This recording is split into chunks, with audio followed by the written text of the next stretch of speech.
আজকে দেশনেত্রী বেগম খালেদা জিয়া দীর্ঘ প্রায় একদিন কম 4 মাস লন্ডনে চিকিৎসারত থাকা অবস্থায় ওনার দুই পুত্রবধূ অর্থাৎ আমাদের ভারপ্রাপ্ত চেয়ারম্যান জনাব তারেক রহমানের সহধর্মিণী আজকে আবারও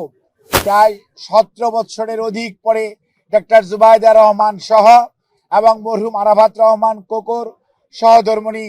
সৈয়দা শামেলা রহমান সহ উনি আজকে 10:30টার সময় ঢাকায় কাতারের আমিরের দেওয়া রয়্যাল এয়ার অ্যাম্বুলেন্সে করে উনি আজকে এখানে অবতরণ করেছেন। কিছুক্ষণ পূর্বেই আপনারা দেখেছেন এবং শারীরিকভাবে 14 ঘন্টা জার্নি করার পর রাস্তার মধ্যে যে জনতার উচ্ছ্বাস, সেই উচ্ছ্বাস এবং অভিনন্দন যদিও জনতার পক্ষ থেকে ঠিকই আছে, কিন্তু একজন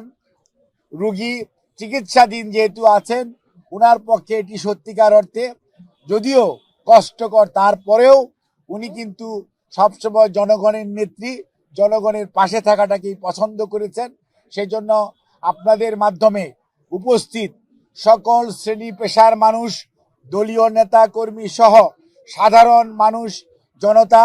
এবং ভাই বোনেরা যারা উপস্থিত থেকে ওনাকে অভিনন্দন জানানোর জন্য আজকে উপস্থিত ছিলেন, তাদেরকে উনি সবাইকে শুভেচ্ছা সালাম জানিয়েছেন।